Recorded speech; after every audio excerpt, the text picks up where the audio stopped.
Hey there, true believers. Well, we just got done yakking about Batman vs. Superman on me and Reggie's earlier podcast. I hope you catch it. It's at reggiestech.com. We're going to talk about it some more because why not? We're also going to go through World's Finest, which was the first World's Finest issue number 71, which is the first appearance of Batman and Superman, which would lead to many more appearances of the two together, including this latest movie. So before we get started, though, let's do a recap. Let's talk about Batman vs. Superman a little bit. Reggie, initial thoughts, final thoughts. Final thoughts. We're like Jerry Springer. Final thought. Final thought. Well, let me put on let me put on my serious face here with the lights dimmed and where I can just talk one-on-one to the audience. When superheroes get together, sometimes they fight, but perhaps maybe using your fists isn't the best way to get through your differences. I'm Jerry Springer. Good night. Jerry. I as a movie-going paying patron, just to see a movie, I was thoroughly entertained. Mm-hmm. I liked the movie. I enjoyed the movie for what it was and for what it is. Was it perfect? No. Does it have its issues? Yes. Me personally, I think more of the issues lie with its director than I. And I know there's critics out there who are just bashing the hell out of this movie, claiming this and that and the other, which we went into in detail on my podcast. And the only thing I got to say to those critics is, I don't know what you're thinking of or what you were expecting of, but it is what it is. You're not going to get a true comic book adaptation of anything from these movies. Was it a little scatterbrained? Yeah. Could have been tightened up. Sure. There are some definite scenes that could be taken out that wouldn't have affected the overall movie of it all. But I'm willing to give it a B- and stick to that grade. And to those critics who don't like that, well, then I've got a salute for you that you may be interested in. Well, I'm giving it a C, but and it's a straight C. But the fact of the matter is, I did like the movie. I want to see it again. It's got me interested in seeing it again. So, the more I think about it, the more I just want to kind of see where they were going with it. I do feel like after this, I'm ready for a new director. But yeah, I really liked it.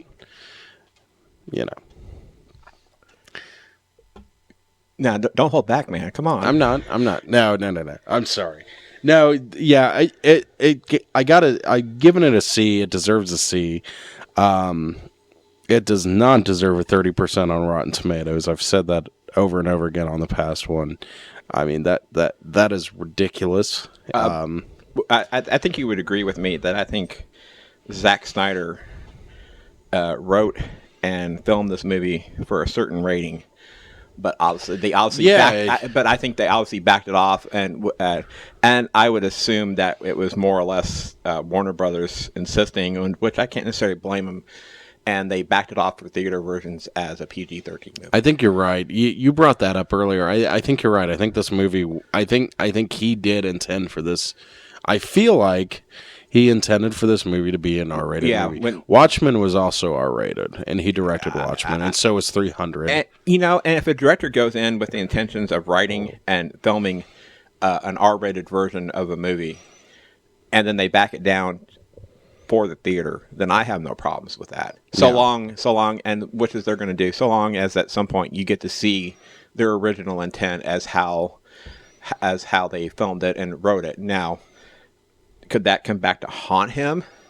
It's possible, because people could sit there and look at that R version once it hits home video and go, why wasn't this version the one out in the theaters? Because now this makes this entire PG-13 movie that maybe the critics thought was incoherent and was too dark or whatever it is their reasons for hating it, I won't say it would change everyone's mind, but maybe give some critics a different opinion of like, oh, well, if you'd have put this out, maybe we wouldn't have been so hard on you.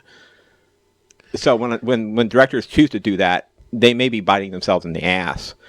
And with Snyder, who knows? But that's just... So I don't know. I think we're just like two dorks playing radio and having fun more than anything. But And that's all you can ask for. Exactly. It's a free show. What do you want? What do you want? Jesus. God, like my page. Just like it. Don't even listen to it. Just like it. That's all I care about. God, I need to eat more than dog food at night. Jesus.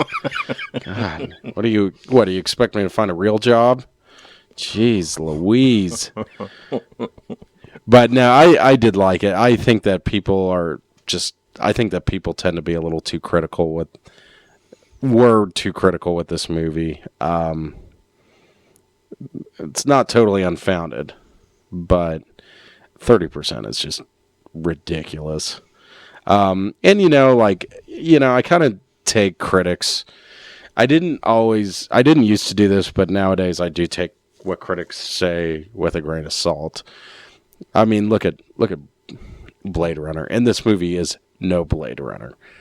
But look at Blade Runner. I mean, that movie was panned by critics, and of course it had an ending that was altered to appease the studio after they did test screenings with it. And then years later they edited in the original ending, and people love it now, and it's considered one of the best movies ever made. So, you just got to take it with a grain of salt. Like, critics they don't like to create. They don't know how to create. They only know how to destroy. So, Right. I mean, ouch. God, that's mean. So, like I said, Batman vs. Superman, I'm really excited to watch it again.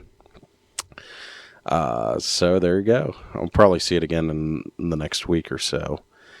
But all right, so let's talk about World's Finest. World's Finest number 71 is the first appearance of Batman and Superman together. Now, World's Finest as a comic was DC's way they showcased a lot of different stories. Some of them were superheroes, some of them were not. But as time went on, there would more or less be at least a Superman or Batman or both story in each issue. And they'd often show Batman and Superman on the cover together. But it wasn't until issue 71 when they finally put them in an actual storyline together. Now, I just wish the comics were still the price they have listed on the cover here. Right? Man, at 10 cents, I could be loading up on a bunch of comics a month. Well, yeah, and I'm sorry, but hey, did you see $3 for a comic book is still Did you ridiculous. see where DC's basically relaunching and restarting all their comic lines? Yes. Again? And they're lowering their prices, so they say, back down to $2.99 a comic on all their comics. Like this. I was kind of, it's so funny. They make a big deal out of this new 52 thing, and it's just to get people to buy them. Like myself, I bought some, and then now they're just like, okay, status quo. Like 3 years later, boom, here you go. Yeah, starting all over again. Unbelievable. But they're not going to try and start over and try and incorporate what they're doing on the films, are they? I don't know. I hope not. I don't know. I mean, I would rather see that whatever it is they're going to go with this new line of comics that they're rebooting all the characters and just be totally separate from the movies. I'll tell you what, some of those new 52s were really good. Wonder Woman, great comic. Like that was really good. Aquaman was surprisingly good. Aquaman was done by Jeff Johns, Jeff Johns did the Green Lantern run, the real famous run of the 2000s, the Blackest Day or Blackest Night, and then of course Brightest Day. That was the weird part about New 52, though. Since his Green Lantern was so popular, They didn't change the Green Lantern stuff. Like, that storyline kept going, which is really confusing.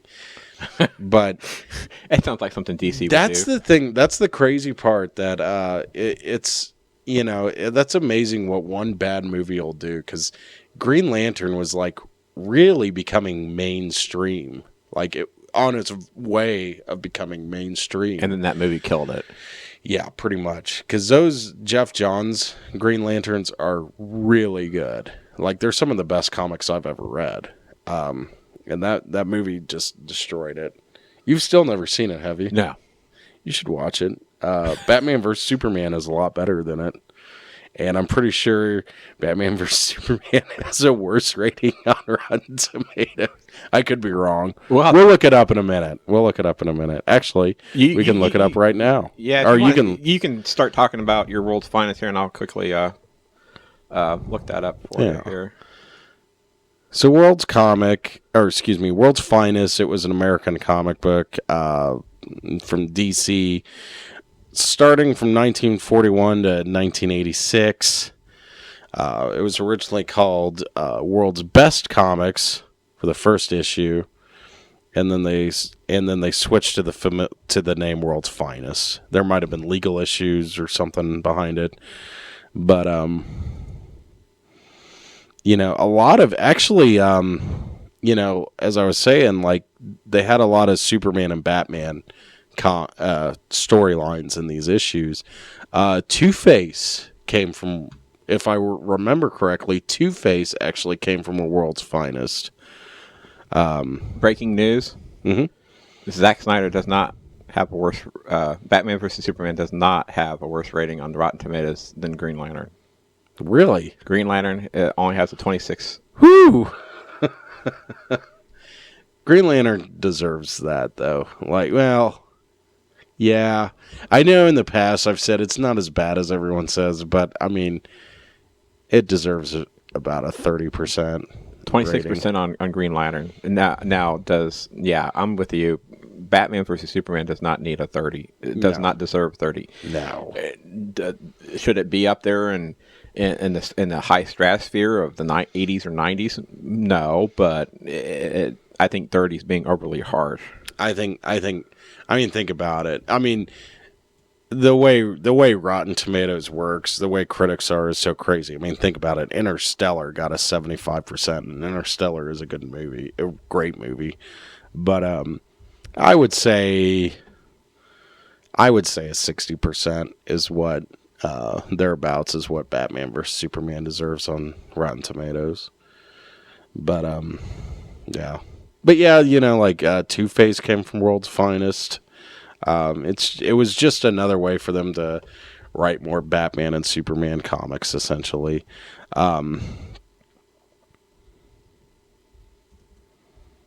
Now you have me curious, because now I want to see what I consider the worst Batman movie is. Which one is that? Batman and Robin. I'm just curious. It's just out of morbid curiosity. I've got you piqued my interest. Oh, 11%. 11%? That's too high, man. That movie deserves a 5. So yeah, I guess you get a pass for right now, Zack Snyder. What does Superman 4: The Quest for Peace have? Ooh, that's another good one to look up. Because that one is, I think that one is actually worse than Batman and Robin. But I mean, it's like comparing rotten apples and rotten oranges at that point. 12%. 12%? So it's actually rated higher than Batman and Robin. Not much, though. But not much. Not much. Interesting. What about Catwoman? Let's just look up. Come on, man. Look up Catwoman. Do it. Do it. You think Catwoman's got more or less? Less. Catwoman was pretty bad. I would guess that one has about a 6%. This is a fun game, by the way. This could be a we have a new game. winner. 9%. Ooh. We have a new winner in Lowe's. Wow. 9%. Well, you know what they say. Cats have 9 lives. Oh boy. So anyway, like the World's Finest, they were typically large comics. They were 96 pages, which is big even for today for a comic book to be. And of course, they had multiple stories. They'd have a Batman story or Superman story or some of the cowboy stories. I mean, keep in mind, comic books back then weren't just superheroes. Well, I don't know. In the 40s, superheroes were really big. In the 50s, they started dying off. But wasn't that because of the comics code? Might have been. No, I don't think so. The comics code had been around in the 40s.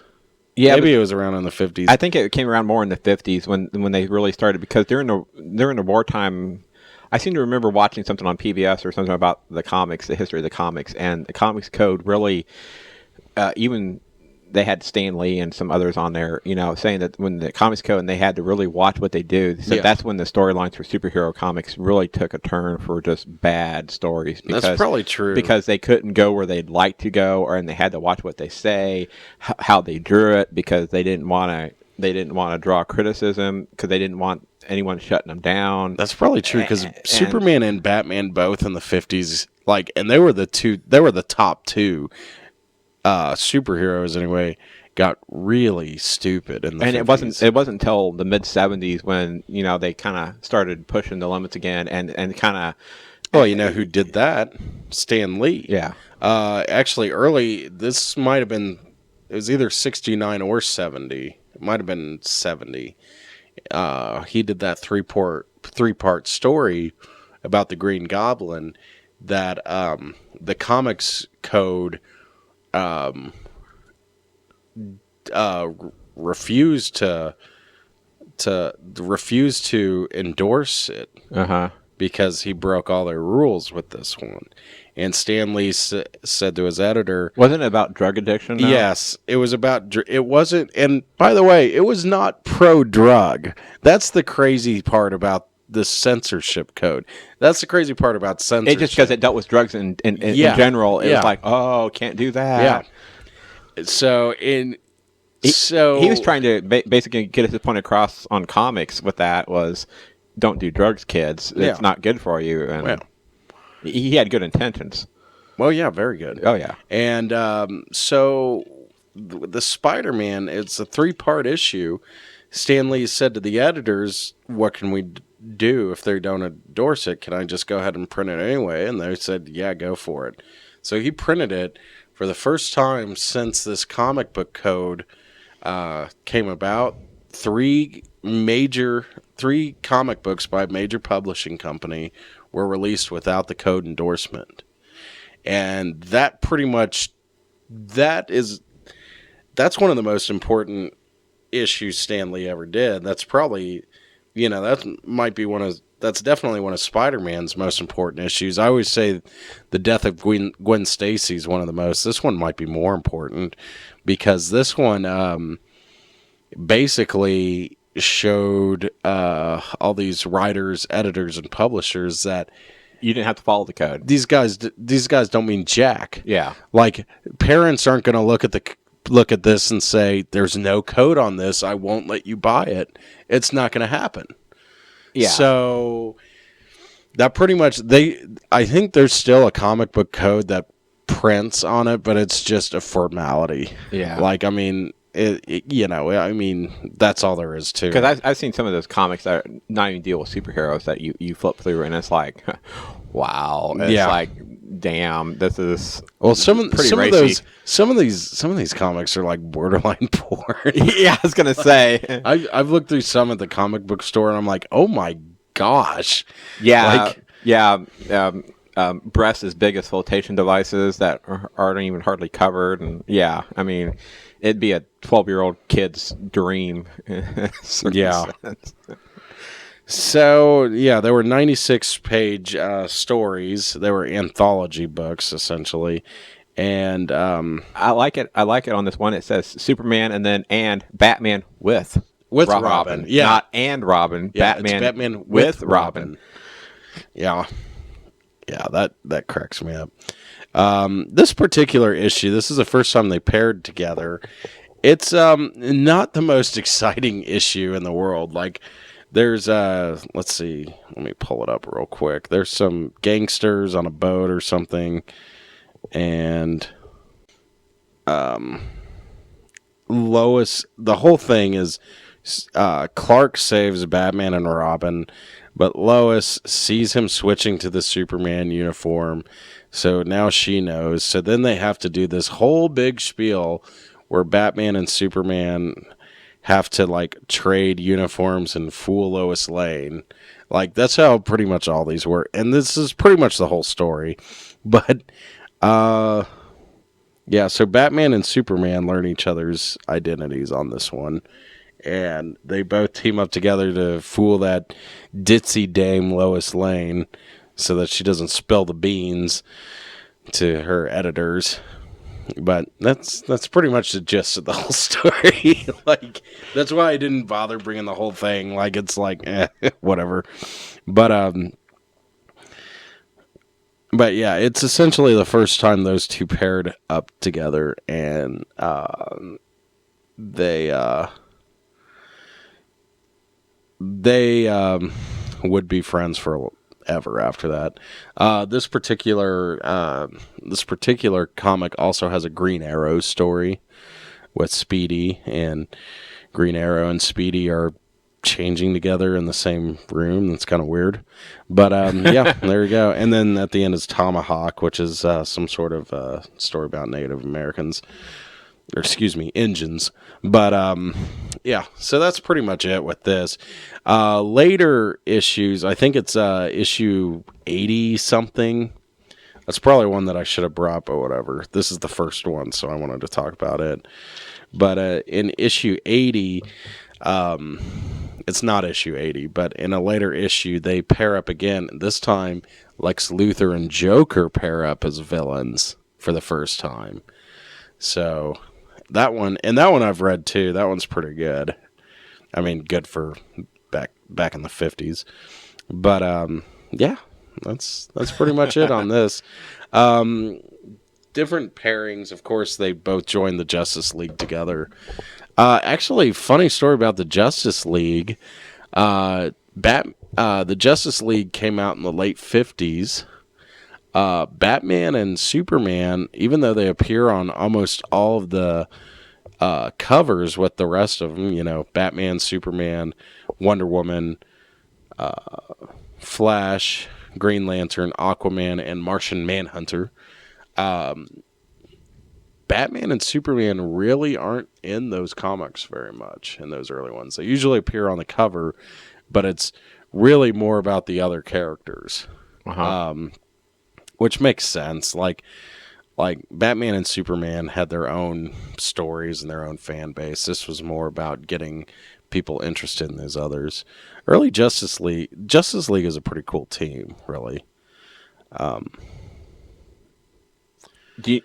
Okay, this is going to sound really stupid, but how did Warner Brothers end up, or DC end up, I'm sorry, not Warner Brothers, I'm thinking film still. How did DC decide to come up with Justice League?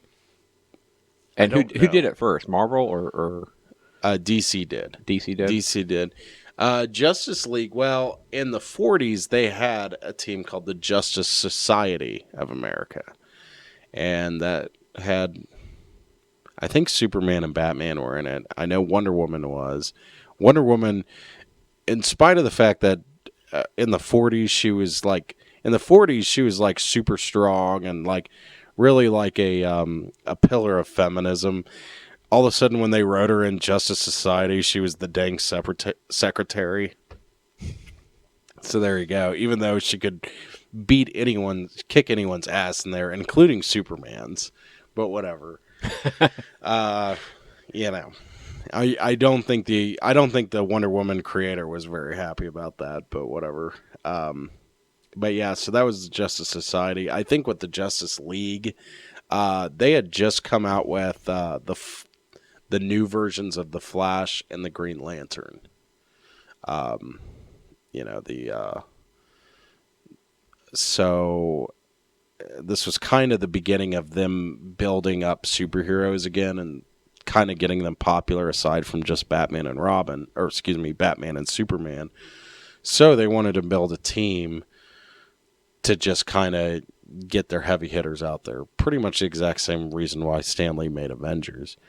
I don't know too many of the behind the scenes for that. However, I do know that the Justice League is supposedly a direct predecessor to the Fantastic Four.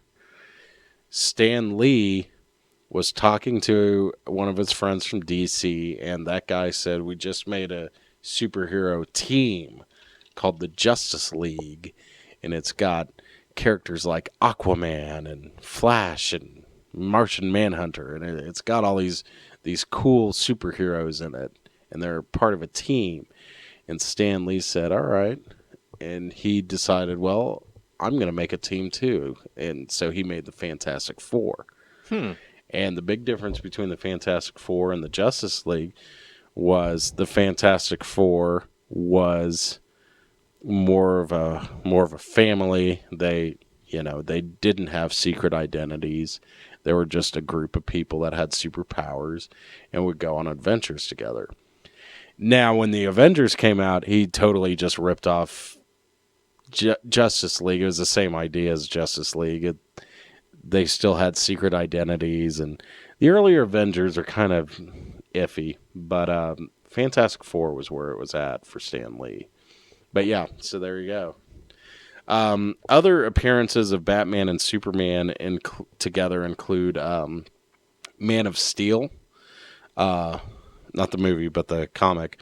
It was right after DC did its reboot in the 80s when they did Crisis on Infinite Earth and then rebooted all their characters. Was that before the death of Superman or after? Yes, this was the death of Superman was like 91 or 3.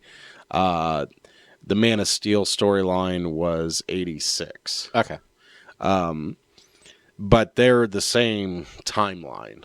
So they're the 86 one is where they started with that new timeline. Superman, in that one, they redo his story. John Byrne wrote and drew it. John Byrne, of course, did art for X-Men and Fantastic Four back in the 70s and 80s. So now he's doing Superman, and he redid the whole thing. Well, it was a 6-part story arc, this initial one. And I believe it was part 3 or part 4. I don't remember. One of them was all about that. Was all about the meeting of Superman and Batman. And it was actually kind of similar to the movie. Neither of them trust each other, but they figure out who each other are. Neither of them trust each other, but then they kind of find out at the end, okay, I guess we are on the same side. So it's very similar to that. There was a episode of WB's Superman animated series called World's Finest, where Batman and Superman meet, and Lex Luthor and Joker meet. That was pretty good. But yeah, that's pretty much it with this comic. Typical, like, fool Lois Lane type of crap that they used to do all the time. That's why I don't mind these movies having Lois Lane already know who Superman is, because we've done this to death. You know what I mean? Like, we've been doing this for a very long time. And I think there's certain characters that need to be kept their identities kept in the movies, and there's others that I think they almost work better if you know who they are. Well, and I mean, and I'm not saying everyone should know who Superman is, but like Lois and Superman, yes, we know that they're going to be in love. Like, that doesn't really matter, you know? Right. So, I mean, that's just kind of whatever. Right. Lois knowing who Superman is fine. Batman and Superman knowing who each other is fine. I would hope that when they get to the Justice League part, I don't think everyone needs to know who each other is. Obviously, Batman is going to know who Wonder Woman is, but does that mean Superman has to know who Wonder Woman is? I don't think he does. She knows who he is. Huh? She knows who he is. Right. But I also don't think that maybe Batman Superman doesn't really need to know who the Flash is either. Yeah, it really doesn't necessarily matter. Like, the Justice League is a little bit different from the Avengers. DC is different from Marvel.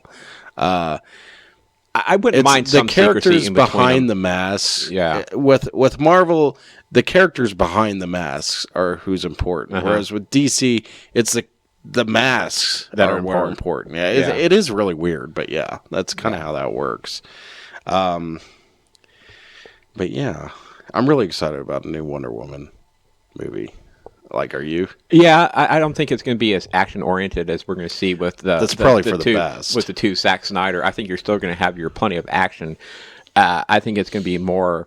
I think we're going to see more of like almost a typical. Well, I don't want to say typical, but more of a first Captain America movie you got with Marvel with him. That's fine and by that's me. and that's perfectly fine. Yeah. Now I am somewhat understanding that most of this movie is supposed to take place in the World War One time frame, but at some point near the end of that movie, it does jump you to more modern day to get you to where she's at with Batman versus Superman.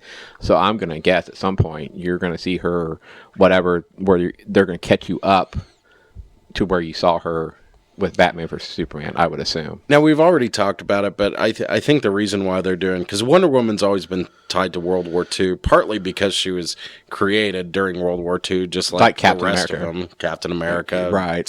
Superman, Batman were too. Something to give the troops hope. Yeah.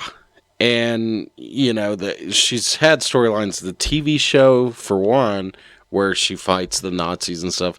So at first I was surprised when I heard World War One, but then it's like, oh wait, Captain America's already done this. So Yeah. if they're gonna do this, You got to put it in some other Yeah. some other war.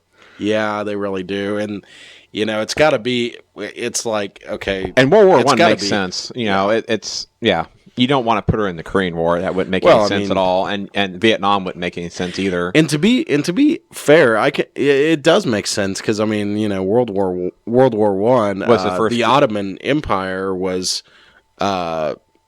were allies to Germany. The Ottoman Empire is like right next to Greece, so it does make sense. Yeah. I mean, I think of all the characters that they're supposedly doing, the one I'm kind of interested to see how they do, and I've never really watched anything of the TV series, but I'm really kind of looking towards the Flash. yeah, That's the I one- haven't watched the TV series either. but I've bought the first season of the Flash. Still haven't gotten around to watching any of it. I keep hearing it's really good. But as far as movie wise of the characters, Wonder Woman and the Flash and Aquaman, the Flash has my interest the most. so, are they going to quit making the Flash TV show? No. All right, whatever. No, and I think I made mention this before on one either your podcast or mine. DC intends to keep those shows going that are on the CW as separate entities from the movies. Really? So yeah, you're gonna have a Flash TV version and you're gonna have a Flash movie version. But we'll see. Because I don't really see a lot of this from Warner Brothers. The way they've got the thing scripted out all the way through 2020, I don't know how soon you're going to get a bunch of extra solo movies from all these characters. Yeah. I just don't see how that's going to happen. Yeah, me neither. I mean, I have a feeling you're going to get the two Justice League movies. You're going to get obviously the solo Wonder Woman, Flash, and Aquaman. And I'm assuming somewhere in there they'll squeeze in a Batman movie with Ben Affleck. And it's not till probably after the Green Lantern movie that you may get a true Man of Steel sequel. Yeah. Past that, you're going to be looking at what 5, 6, 7 years. Well, I think to me, if they do the Green Lantern Corps movie, make the Man of Steel 2 movie your final movie of the series and call it good. Because at this point, you're not going to get a lot of these characters to stick around for as long as DC's taking to get around to doing all this. yeah. Yeah, I agree. So, I agree. because with Marvel, I mean, you're getting a lot of individual movies, but you're getting them in a relatively reasonable amount of time. With the team-up movies, only ever so often. It's the individual movies that are more of the focus driving Marvel than the team-up movies, where it seems like DC is doing the reverse, Yeah. where they're wanting to make the team-up the more important thing, and the solo movies the least of their worries. Yeah. So, but we'll see how well that pays off for them. Yeah, I think you're right. Well, I think that's we're just doing a short show today. I'm trying to shorten my show a lot anyway. We're doing a short show today just because we covered so much ground. Oh, so much. That was seriously. I mean, it's like 2 hours. It's 2 hours of us crying about now. Actually, it was more like an hour and close to an hour and 50 minutes. But the time, the whole process, it'll be down more like an hour and a half at best.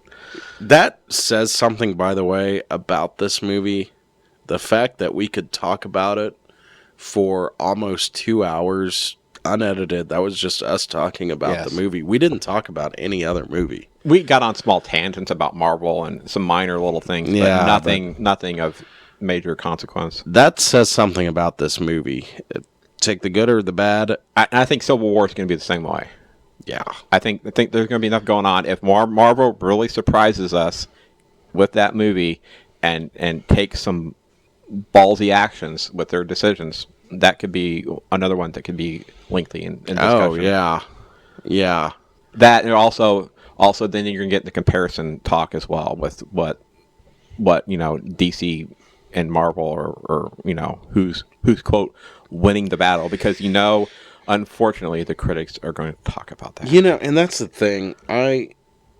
As much as we're going to be just as bad as talking and comparing Marvel and DC, the critics excuse me, the critics are going to be even worse at it. Yeah, and I really don't want to be that way. I would rather just enjoy these movies. The critics need to focus on what Marvel's doing and contain it to Marvel. Take what DC's doing, focus it, and contain it to DC and Warner Brothers, and quit, as Egon would say in Ghostbusters, don't cross the streams. Is that what he meant by that? I'm paraphrasing very loosely here. Because as I believe he said that would be bad. Yeah. I gotta say, I've always, typically I'm more of a Marvel kid. That said, okay. I love Batman. I've never been as familiar with Marvel other than with Spider-Man. Yeah. But as far as movies going so far, Marvel has definitely won that battle to this point. That doesn't mean that you have to DC love one and hate the other. Right. Right. Like people are still, it's like we're not 10 years old on the playground at recess anymore. And I still say some of those critics, they say they probably would argue to the death that they weren't doing it. But I have a feeling the way you read some of these, they had to be sit there going, "Oh, Marvel didn't do this. Marvel's." Oh yeah. They have to be comparing apples and oranges, and I'm sorry, but you can't do that right now. Base DC and Warner Brothers on what they're doing and what they're doing alone, as hard as it may be. Put Marvel out of your mind. Mm-hmm. That's the only way to fairly judge them. Otherwise, DC and Warner Brothers are constantly going to get compared to the quote other kid at the other end of the playground, and it's not going to be fair to them. Yeah. So, yeah. In all due respect. Yeah. No, I agree. So, I'm excited to see more Wonder Woman. I'm excited I really want to see this movie again. Oh, and I guess I'm sorry. Mm-hmm. She was on Jimmy Kimmel Live here a couple weeks ago, and her last name is spelled Gadot. The woman who's playing her. Godot, right?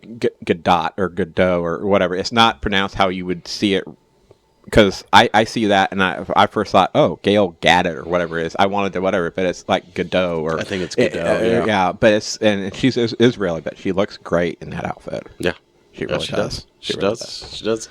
I mean, she may not have the upper looks of body that what's her face had from the '70s show, but she's very tall. Tall. She looks like she could kick your ass, and she looks a little bit more athletic than what I'm for some reason drawing a blank. We forgot last time too. Drawing a blank on her. Anyway, it doesn't matter at this point. Yeah. I do want to see it again. I do want to say. No, it's not the best Batman. Obviously, not the best Batman movie. It's not the best Superman movie either. Not the worst. Far from the worst. Oh, it's far from it. It is an enjoyable movie to go watch. Suspend whatever knowledge or whatever beliefs you have or notions you have about this movie if you haven't seen it yet. Throw them out the window. Go in. with a blank chalkboard, so to speak, and just go watch it. Yeah. Don't expect anything great. I mean, these characters are national icons, and If you look at it strictly from an action movie, you're going to go on a ride of a lifetime. oh yeah, I would agree with you there. Oh yeah. Well, I think that pretty much covers it. This, like I said, this one's just kind of a short one, but that's okay. They need to be shorter anyway. I think everyone I've done in the past year or two has been well over an hour. Oh yeah. So they need to be a little bit shorter. But there we go. That's our rating. I gave it a C. Reggie gave it a B minus. That's just after first viewing a rating, and there you go. C is passing. Go see it. Have a good night.